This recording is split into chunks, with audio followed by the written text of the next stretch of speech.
What up, Cavs Nation? I'm your host, Ethan Sands, and I'm back with another episode of the Wine and Gold Talk podcast. And joining me today, Chris, Fedor, cleveland.com Cavs beat reporter, and Jimmy Watkins, cleveland.com columnist. And we're coming to you guys after the Cavs' latest loss, 136-104 to the OKC Thunder, the reigning champions. And they proved just how far the Cavs are from truly being contenders in the NBA. The Cavs came out and were not able to do anything that they had planned, particularly on the offensive end. They finished the game under 25% from deep for the fourth time. They've lost all four of those contests, and last season, the Cavs only shot 25% or worse on 3 occasions. And that's saying the Cavs still have 38 games to play. The Cavs converted just 47.2% of their shots at the rim as well. Third percentile. The Cavs did their best to get to the rim because they went 17 of 36 on shots in the restricted area. 90th percentile for attempts. So, we know that this was Cleveland's 24th starting lineup. We know that the Cavs were going up against one of the best defenses in the NBA in the OKC Thunder. But guys, offensively, there's still so many questions, even when they don't have Darius Garland and Sam Merrill out. I think we're past the point of making excuses for the injuries that the Cavs are dealing with throughout the year. I honestly don't think they're excuses. I think they're explanations. I do think they help explain, in part, why the Cavs are where they are. In part, why the Cavs have the record that they do. But I'm not going to look at those in today's game. If we're talking about today's game, Monday afternoon against the Thunder, I'm not going to look at that because Oklahoma City didn't have Jalen Williams, their third leading scorer, and their all-star, their sidekick to Shai Gilgeous-Alexander. They didn't have Isaiah Hartenstein, their $90 million starting center. Alex Caruso only played the first half. He did not play in the second half because he injured himself. Jalen Williams, the other Jalen Williams, who got the spot start in place of Hartenstein to kind of combat the Cavs' too big front court. He played 8 minutes, suffered an injury, didn't play in the second half. OKC had like 8 playable guys in the second half of this game. So yeah, I mean, I think you can look at it and say Darius Garland's playmaking would have helped. Darius Garland probably would have steadied the offense, and maybe they don't have 21 turnovers to 20 assists if Darius is playing. Maybe things are a little bit easier on Donovan Mitchell. Maybe things are a little bit easier on Evan Mobley. And you can sit there and you can say, well, Sam Merrill might have loosened up that defense because of his movement, because of the threat that he is, because of the attention that he commands from a defense, because of his shooting reputation. But I don't want to hear that because I don't think today's game specifically was about that. I don't think it was about any number of excuses or explanations that people have used to talk about the Cavs in the first half of the season. And I don't think it was about an unfavorable whistle, which sometimes when you play against Oklahoma City, you kind of expect and you kind of lament and you kind of complain about, right? I think it was about habits. I think it was about standards. I think it was about maturity. I think it was about identity. Oklahoma City, and Kenny Atkinson said it after the game, Donovan Mitchell said it after the game, they both said that's why they're champions. Yeah, they're champions because they build championship habits. They forged those championship habits over the last couple of years. They look like champions. They act like champions. They carry themselves like champions. They play like champions. They compete like champions. The Cavs don't do those things. They don't have an identity. They play an immature brand of basketball. They haven't matched their own standard that they supposedly set for themselves coming into this year. And yes, again, there are explanations for that. But in today's game, you could just see the difference between the two teams. And it wasn't about talent. It wasn't about who was missing. It was about the little things that make champions champions. And the Cavs aren't those things. And it's fair to wonder if they're ever going to become those things. Yeah, that's why they're champions is all well and good to say. What's the second half of that part? That's why you're not. Yes. That's why you're not champions. You take one admittedly key part of the Cavs puzzle out, it seems like it crumbles. It's more like a Jenga puzzle than it is a flat puzzle piece where it's okay, well, we'll look for something to be a placeholder for that. I was cycling on Cleaning the Glass today, looking for some version of the Thunder that is a bad lineup this season. It's okay. There's no Jalen Williams. Nope, they're awesome. No Jalen Williams and no Isaiah Hartenstein. Nope, they're awesome. I mean, Shea's a steadying force. I get it. There's another thing you want to say, the difference between these teams. Shea Gilgeous-Alexander and Donovan Mitchell. It is levels to this. Shea Gilgeous-Alexander is an S-tier superstar in this league, capable of shifting his game however he needs to win any type of game, win any type of way, do whatever needs to be done, and you can't really knock him off of his game. Donovan Mitchell, a lot on his plate today. Darius Garland is a huge pressure valve for him, and the Thunder are uniquely suited to defend him. Lou Dort gives him all kinds of trouble, and they have help defenders galore. They have one of the best rim protectors in the NBA, on and on and on. But you didn't get it done. Shea Gilgeous-Alexander got it done. There's context in there, but at the end of the day, that's what it is. That's why Donovan Mitchell is somewhere between the 10th and 15th best player in the NBA. That's why Shea is somewhere between, 6 and 1. 6 is his floor. Chet Holmgren, Evan Mobley, kind of the same deal here. I think Chet Holmgren is the player that the Cavs hoped Evan Mobley would be right now. The jump shot, Chet Holmgren's jump shot is real. Evan Mobley's jump shot doesn't look so real right now. Many other differences therein. Chet Holmgren seems to have this, whatever you want to say, part of a champion, warrior type mentality. Chet Holmgren is yelling. Chet Holmgren's on the court. He's playing with intensity. Evan Mobley's making noise when he thinks he got fouled. That's the difference. But 21 turnovers is inexcusable no matter how you cut it up, even against the best defense in the league, even without your all-star point guard.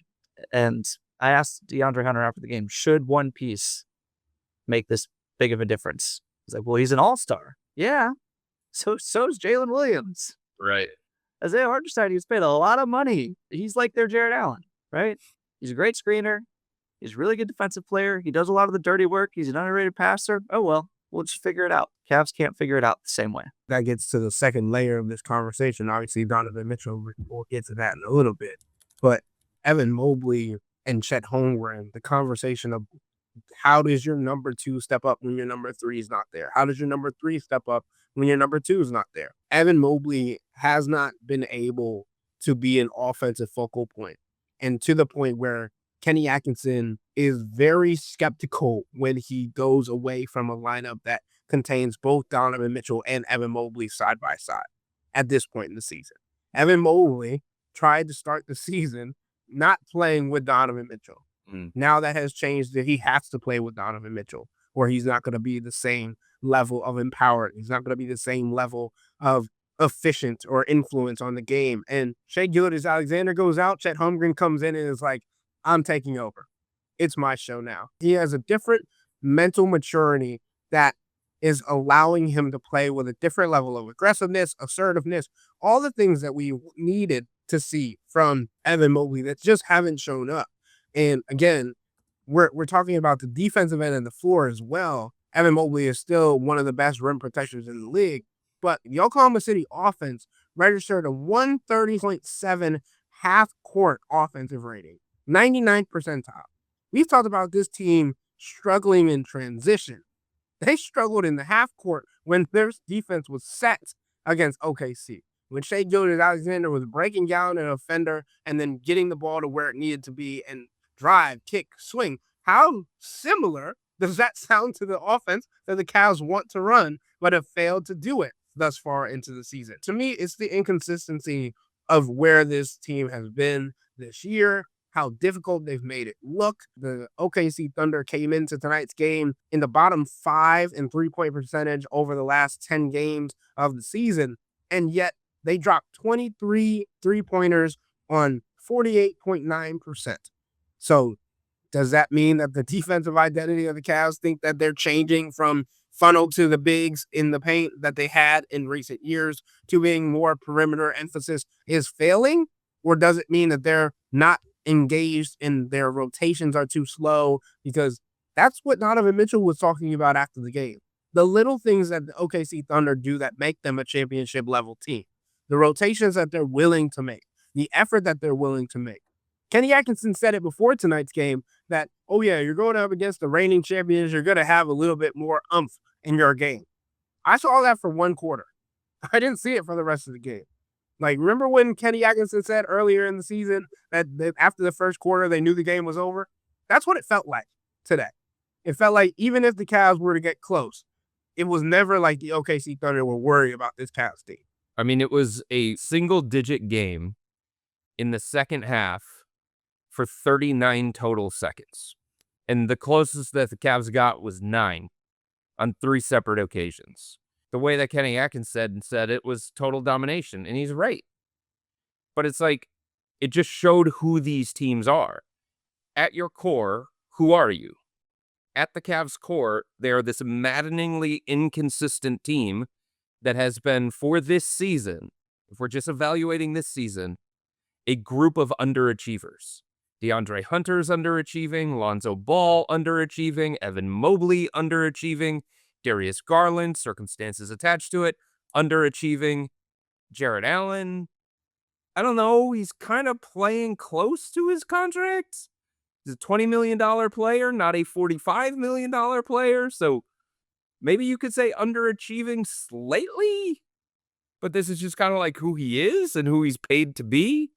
The thing that I think that the Cavs are frustrated with, and, you know, you have to read between the lines, and you really have to look at what they're saying and what does it mean. I thought it was very, very telling that Donovan used the term habits.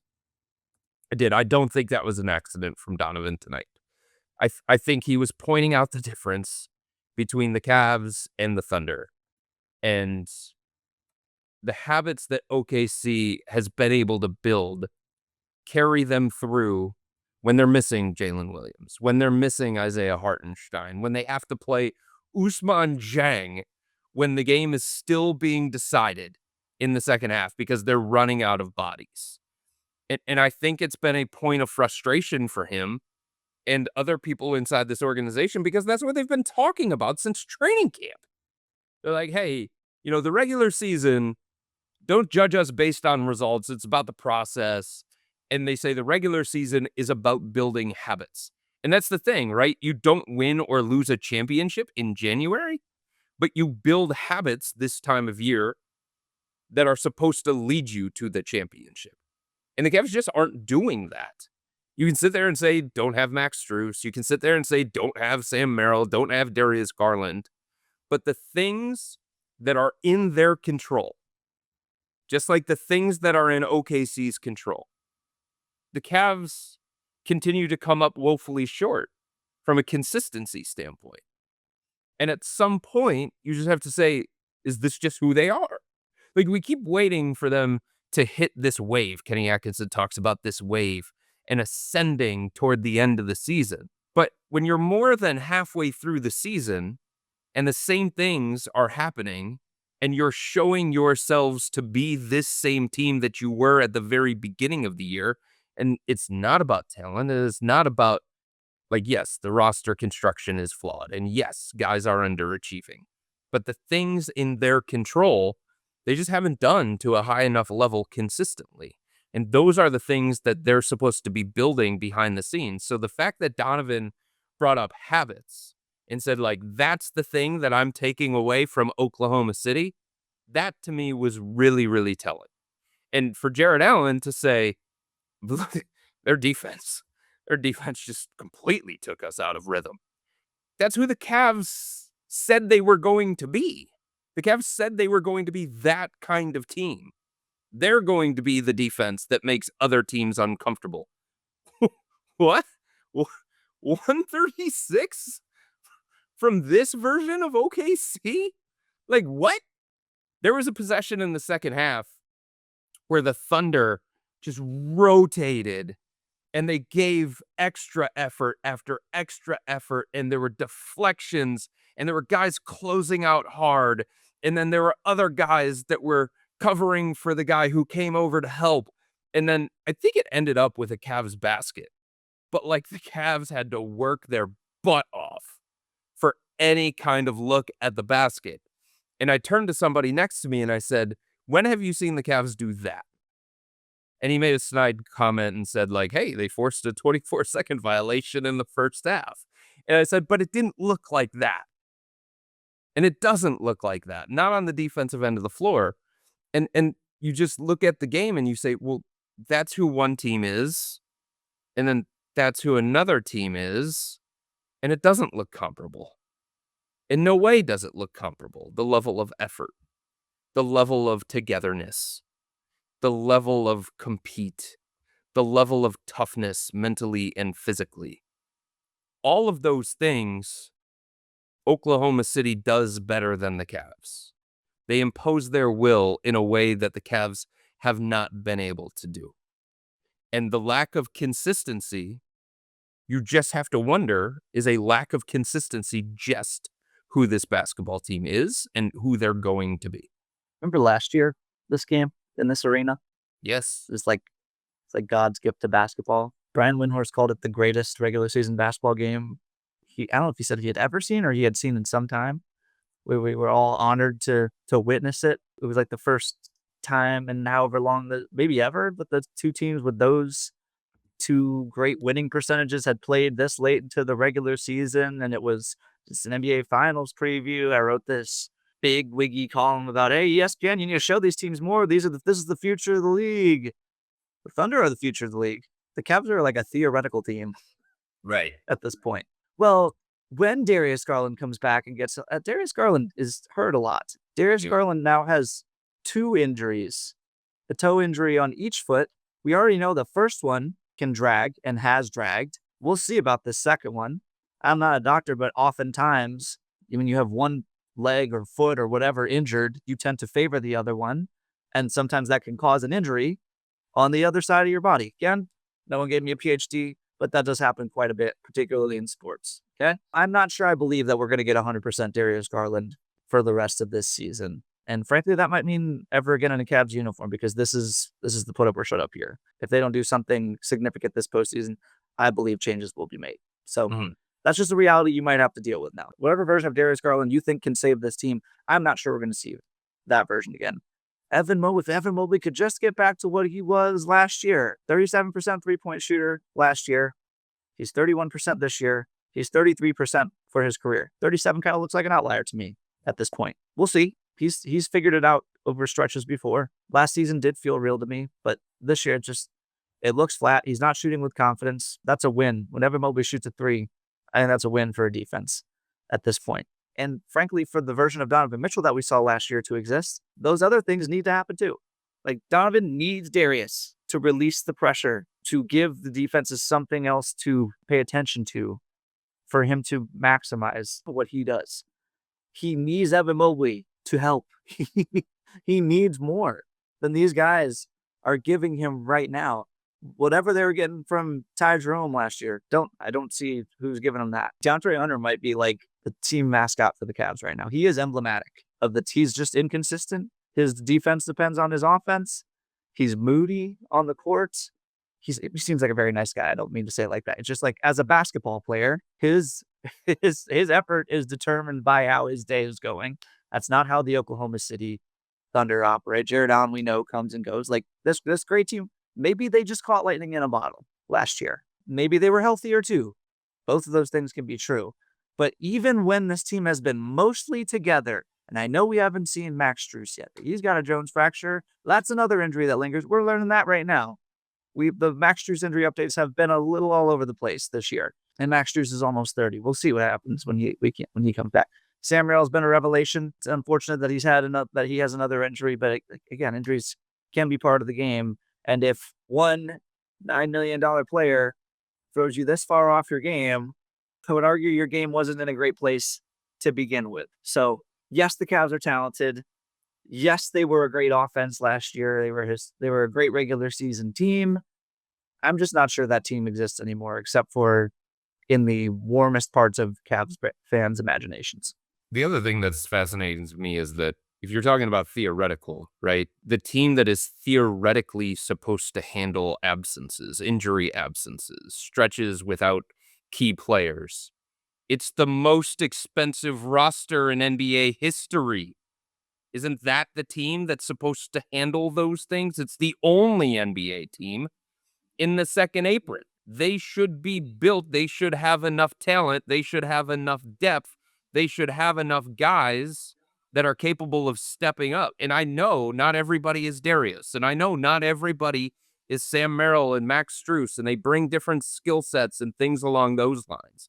But if there's a team that is supposed to be built to handle those kinds of absences, it's the most expensive team ever assembled. It's the core four. It's not a big three. It's not a dynamic duo.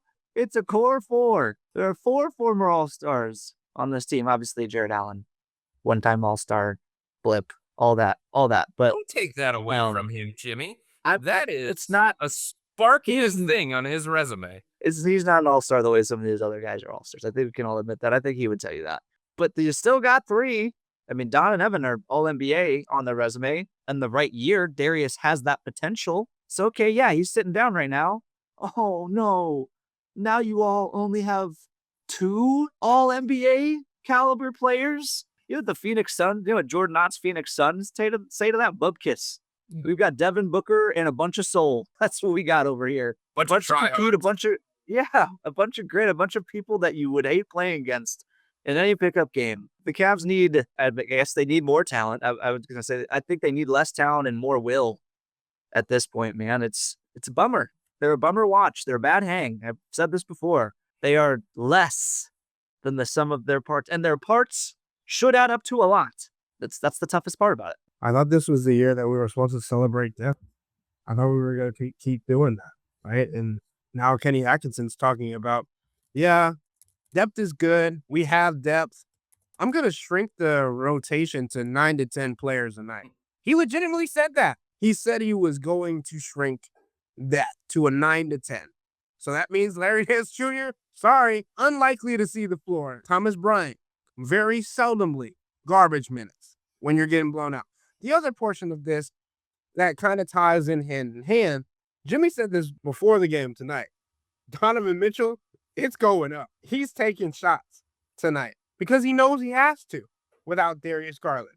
He knows he has to because Evan Mobley hasn't stepped up. He knows he has to because, as Kenny Atkinson said, he needs to keep trusting his teammates.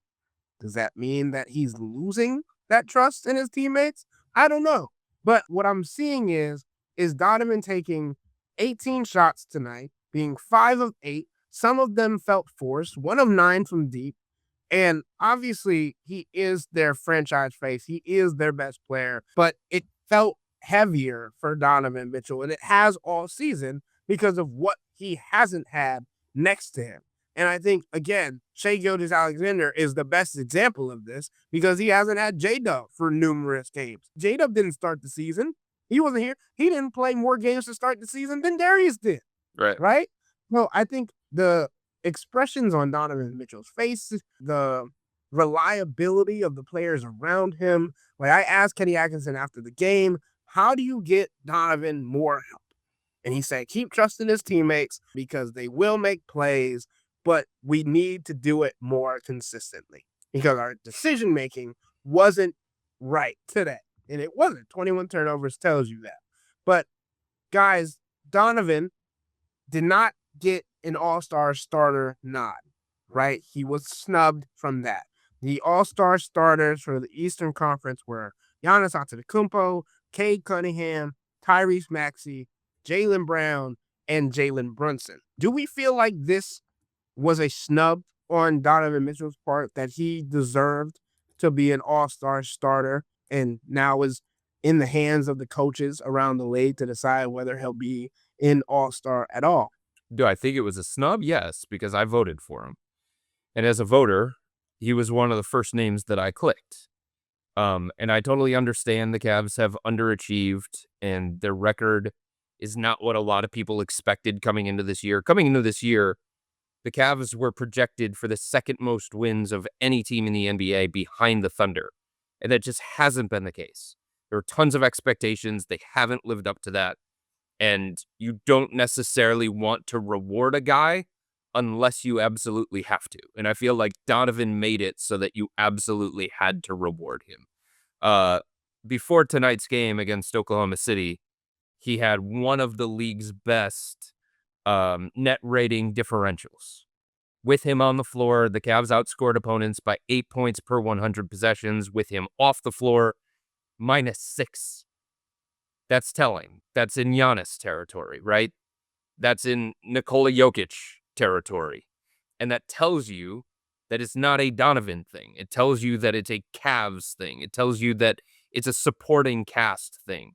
The other thing is career highs in points, career highs in field goal percentage, career highs in 3-point percentage, more assists, more rebounds, better defender than Jalen Brunson. So to me, you always have to have these conversations. If you say, okay, if somebody's snubbed, who are you taking out to put him in? Well, to me, you're taking out Jalen Brunson. That wasn't even a debate for me. My last spot, the debate was Jaylen Brown and Jalen Brunson and Jalen Johnson, the 3 Jalens. I had Giannis as my first click, Donovan was my second click, Cade was my third, Maxey was my fourth, and then it was between all the Jalens. And I kept Brunson off because he just doesn't guard anybody. He is one of the league's worst defenders, and that doesn't take away from what he means to the Knicks offensively and how gifted he is offensively. And this isn't about who, if you get into a 7-game playoff series, who's going to perform better on that stage. It's rewarding the guy for the year that he is having. And Donovan Mitchell is having, to me, a better year than Jalen Brunson in basically every statistical category that matters, and including the impact metrics that I value greatly. So I do think it was a snub from that standpoint. It doesn't mean that Brunson's not deserving of an all-star selection, but to me, he's a reserve, not a starter. Donovan should be the starter. And in the Western Conference, I think Anthony Edwards should start over Steph Curry. It didn't play out that way, but for Donovan to finish 6th in the Eastern Conference in every single voting category, fans, media, and players, that was very, very surprising to me.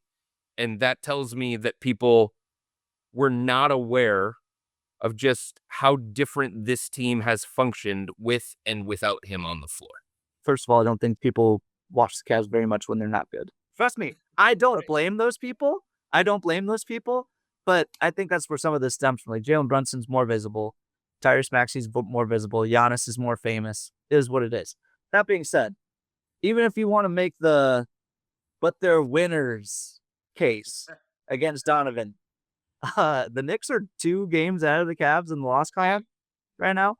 They lost to the Mavericks tonight by like 17 points, and the Mavericks still aren't sure that they're trying to win games. They started the season on the tank, and then Anthony Davis came back. Well, we might be pretty good. We're tanking again. Cooper Flag they don't know what they're doing. We're up by like 30 on the Knicks tonight. Philly, same tier as the Cavs. Very inconsistent. Bright future, I think. I think Maxey and Edgecombe's going to be a heck of a backcourt. And frankly, once the Sixers figure out life post Joel Embiid, whose contract is aging pretty poorly due to injury, and watching him against the Cavs last week was a little sad. He just doesn't move the same way. But in the present day, the Sixers are not markedly better than the Cavs, right?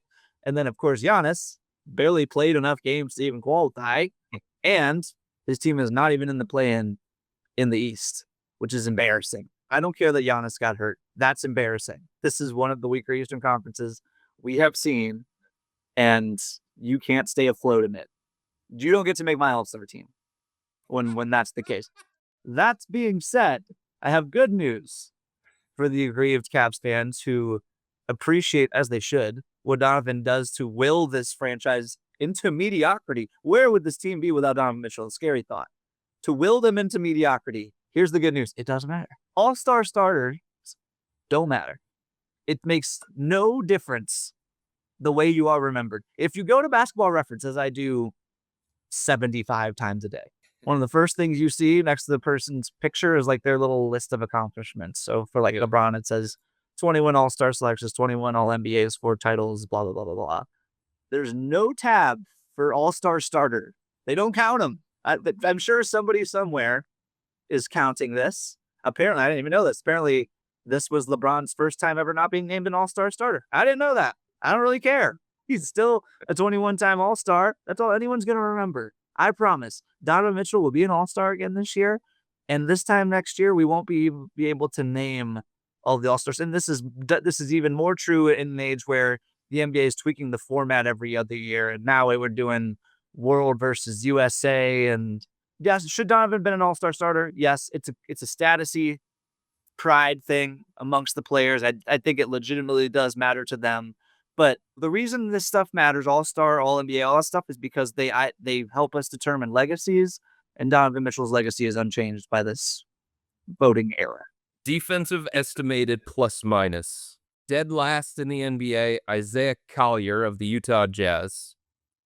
Second last in the NBA, Keontae George of the Utah Jazz. Third last, Cam Thomas of the Brooklyn Nets. Fourth last, Nick Smith Jr. Fifth last, Jalen Brunson. That is the company that he is in as a defensive player. Like, you have to be unbelievably special offensively for me to just ignore that. And then if you're talking about comparisons, right? This isn't Jalen Brunson versus LaMelo Ball. This is Jalen Brunson versus Donovan Mitchell. Who gets that nod?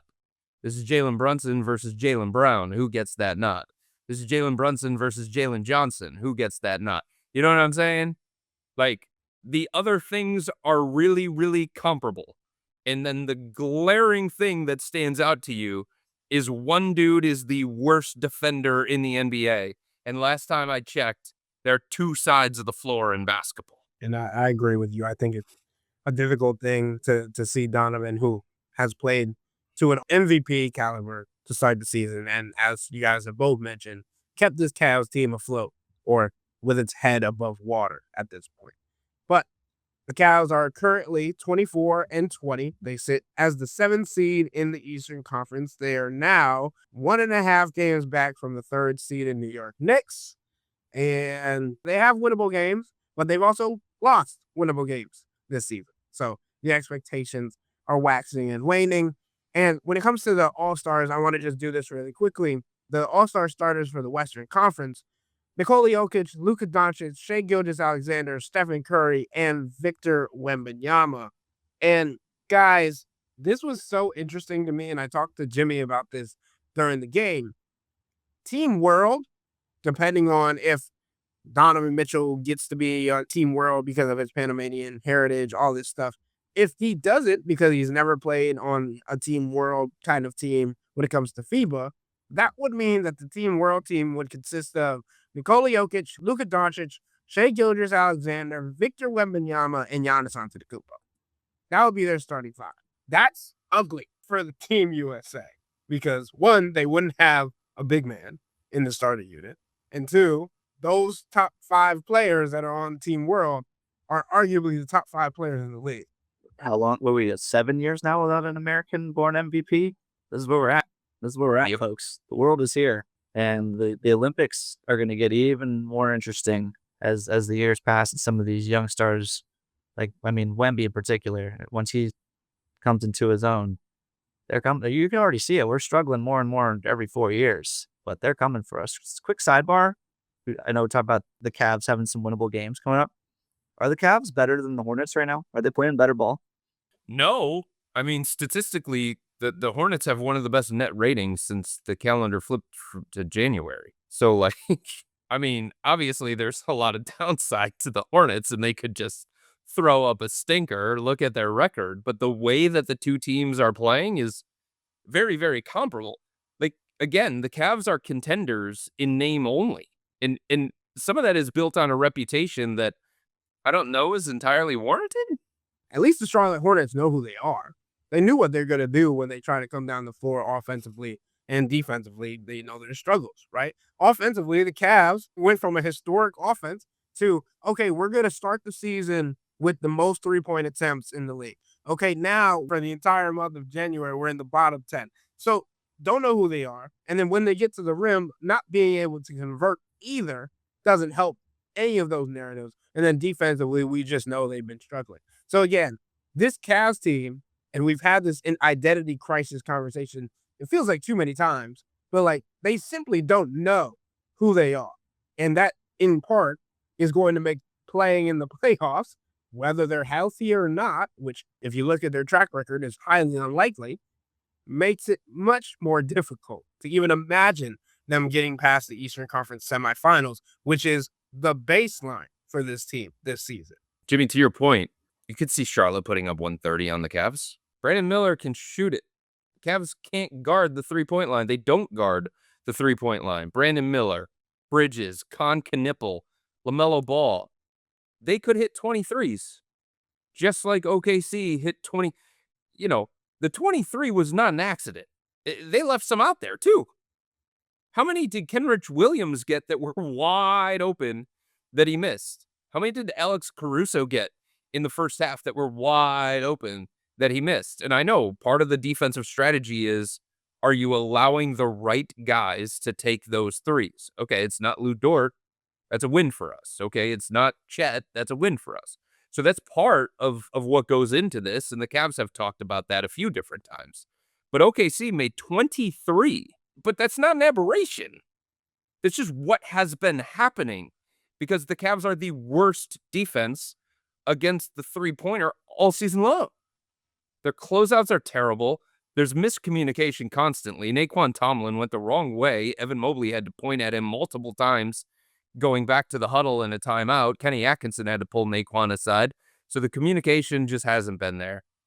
Following the scouting report hasn't been there. Attention to detail hasn't been there. Their closeouts are just not OKC level. You watch these other elite defensive teams, and you say to yourself, the Cavs don't look like that. The Cavs don't play like that. The Cavs don't do those kinds of things. So the 23 threes, that's not just OKC got really, really hot, and they made some that they had no business making at the end of the shot clock or something like that. No. They left some out there. That could have been 25 to 28 made threes from the Thunder, given the way that the Cavs had no answers defensively for what the Thunder were doing. The Thunder without 4 rotational players and 2 starters. You don't get to make the case that you're leaving people open intentionally when one of those people is Isaiah Joe. You can't guard Isaiah Joe the same way you're guarding Alex Caruso. You can tell the difference between, okay, that like this possession was designed to get Alex Caruso a shot, right? There was a couple of moments when Alex Caruso was in there where the ball swung to him, the Cavs' eyes were moving on time over there, and they all just collectively decided, nah, we're good. There are other times where they are clearly a half step, if not more, behind the plate, and they are just scrambling, trying to make the next rotation, but doing it too slowly, and then they realize at the last second, oh, this isn't somebody that I have to guard, and sometimes the shot goes up, and sometimes in their rush to, because they just feel so behind, sometimes they get beat on a closeout, not knowing who they're closing out on. It's just a mess. It's just a mess out here, and Kenny Atkinson, this is really starting to get under his skin. Ethan asked him about shooting luck tonight. Kenny Atkinson is the king of citing shooting luck. Ethan asked him a reasonable question. At what point is it no longer shooting luck? And Kenny got, by Kenny press conference standards, a little pesty.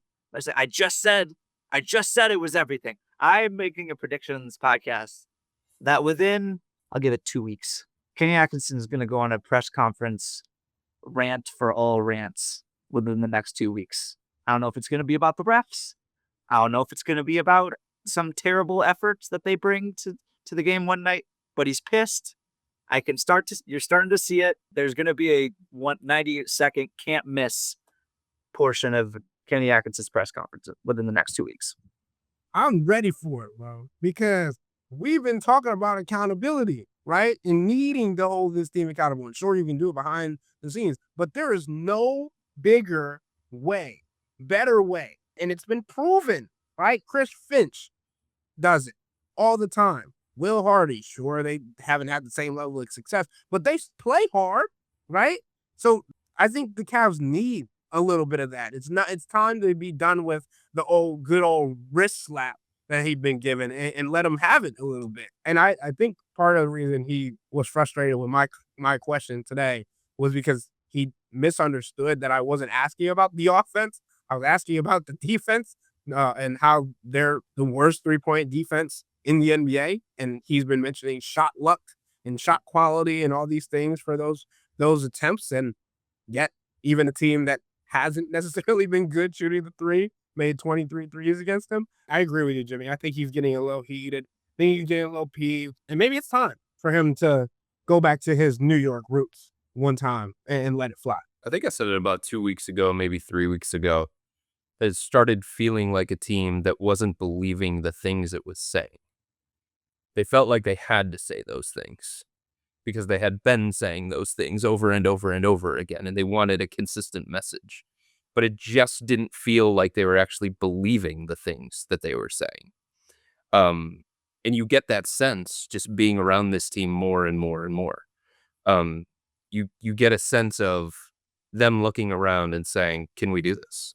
Like, can we fix this? Are we going to be able to fix this? The natural thing is to say, yeah, because you have a season to play. You have a second half of the season to play. It's not even the All-Star break. And if you're looking for a modicum of hope, you say, Max could come back, Darius could come back, Sam. There are things that they can still clutch onto. As ridiculous as they may sound, right? As frivolous as they may be, there are still those things that if you have to get a life preserver and clutch onto it, like that's what you got right now, right? Because you really can't focus on too many other basketball-related things. You just have to say, can these guys coming back, can it deepen our rotation? Can it make guys more playable? Can it strengthen some of these 2-man lineups, 3-man lineups, some of these combinations and all that kind of stuff? Can it push guys further down the depth chart that probably should be further down the depth chart? That's all they really have right now. You know what I'm saying? Because like there just isn't a foundation of quality, consistent play that they can be like, we'll just tap into that. Or there just like isn't this stable identity that they have built for themselves where they say, well, we'll just lean into that. We'll just start defending our asses off. No, you haven't defended your asses off once consistently for a 48-minute game this year. Maybe once against Detroit, maybe. But like that hasn't been, that's not who you are. That's not who you are at your core. You haven't proven to be that at your core. So the basketball related things, what do they grab onto? What do they focus on? What do they point to? There really isn't anything. They can't really say, well, trade deadline's right around the corner and we'll just, be able to make these moves and make these additions and bring some new guys in here and that'll put some wind in our sails. No, you're a second apron team and you're restricted in the things that you can do from an acquisition standpoint. So really, I don't think they have anything else except for to say, Darius? Sam? Max? Maybe? Possibly? Please? We'll always have the theoretical Cavs, but the practical Thunder just beat them by 32 points because the practical Thunder get things done in real life, regardless of who is in or out of the lineup. They're the defending champions, and they are 2 losses clear of everyone in the entire league, despite missing multiple starters for long stretches of the season. I'd rather be the practical team than the theoretical team, personally. And they've had the same areas of issue since the summer, since the Indiana Pacers series. We knew going into the summer. I wrote an article listing 5 areas that the Cavs could look to improve on, that Kenny Atkinson could focus on in the summertime. I just did a mid-season report card, and Chris and Jimmy, I could tell you, those grades were not fun to give because they weren't good. And that's the issue, is if you consistently have the same problems, then what are you actually doing behind the scenes to address them? And I think that's the difficult portion. And Chris, I think you said it well, and I actually wrote it similarly at the end of that article. It's not whether they can, because you've seen glimpses of a good team in some games. You've seen sparks and spurts of teams able to compete at a certain level. But will they actually do it for elongated stretches? We're talking about 7-game series, guys. And we saw it in the Indiana Pacers series. One game can shift the entire series. if you let. So I think the Cavs are still looking on what team they can be, what team they will be, and who they are as a whole. And I think they're still searching for all of those answers, especially when they don't have three players that they feel like they need to be the team that they want to. I think there's one other thing here. And Jimmy, I think you were bringing this up with Kenny before the game. I think it was you. So Oklahoma City wins the championship. Look at how they're approaching this regular season. Look at how they're treating this regular season. If there's a team out there that has earned the right to kind of be like, hey, cute regular season. All right, January, go away. All right, February. If there's a team that has earned that right, it's OKC. They're the only team maybe that has earned that right. Maybe Denver, because they do have that championship DNA and they're pretty much the same team that won that championship. But my point is, OKC has earned the right to be like, cute regular season, we don't have to do blah, blah, blah, blah. But that's not who they are. And that's not how they're approaching it. That's not how they're treating it. And maybe there's something to, maybe the Cavs should look at that and say, Eureka! Maybe there is more to this whole regular season thing. Like, you saw the Cavs, and then you saw the Thunder, and you saw how they approached it and how they played to the regular season. And it's just, I think there's something to that. I think there's something that the Cavs can learn from that. They haven't earned the right. They shouldn't be the team that is just like, no, we're good. We'll just get whatever seed we want. Yeah, if we have to go through the play-in, we'll go through the play-in. It's fine. It's been bizarre from the very, very beginning. It continues to be bizarre. And then you see one champion and how they treat the regular season and approach the regular season.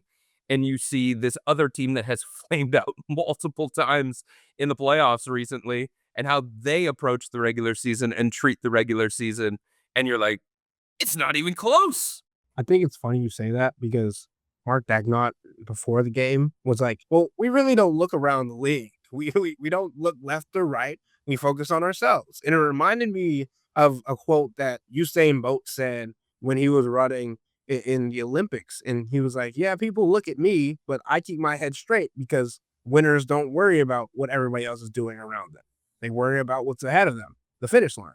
And the Cavs keep looking left and right. And Kenny says it all the time. Well, if you look around the league, well, if you see what everybody else is doing, right? And he's comparing. And comparison is the thief of joy. And the joy has been sucked out of this team because they simply don't play with it anymore.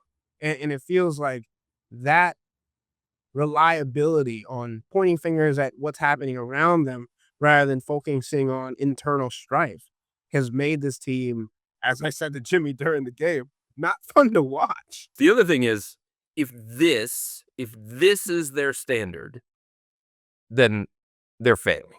That can't be the standard. And if it is the standard, like, that's a failure from the organization. I keep going back to training camp when Kenny, we were bringing these questions to Kenny basically from exit interviews. Like, hey, these guys all said the regular season doesn't matter. How do you get them to spell that? He's like, well, we got to get rid of this notion. He saw it coming. Yes. Kenny was trying to get ahead of this and say, no. We like the regular season is important. And this team in particular needs the regular season. He was trying to message that. It just hasn't gotten through. And Chris said earlier in the podcast, you can't win a championship in January. I do think you can lose one. I do think during the regular season, your habits can deteriorate to the point where there's no coming back from it. This team needs to show me a sustained run, call it a month and a half, 2 months between now and April, before I'm believing that they can make any kind of run in the playoffs right now. That's where I'm at. Yeah, and I think that's a good way to end today's podcast. So, with all that being said, that'll wrap up today's episode of the Wine and Gold Talk podcast. But remember to become a Cavs insider and interact with Chris, me, and Jimmy by subscribing to Substack. Sign up for a 14-day free trial or visit cleveland.com/Cavs and click on the blue bar at the top of the page. If you don't like it, that's fine. All you have to do is text the word STOP. It's easy. Well, we can tell you that the people who sign up stick around because this is the best way to get insider coverage on the Cavs from me, Chris, and Jimmy. This isn't just our podcast, it's your podcast. And the only way to have your voice heard is through something. Y'all be safe. We out.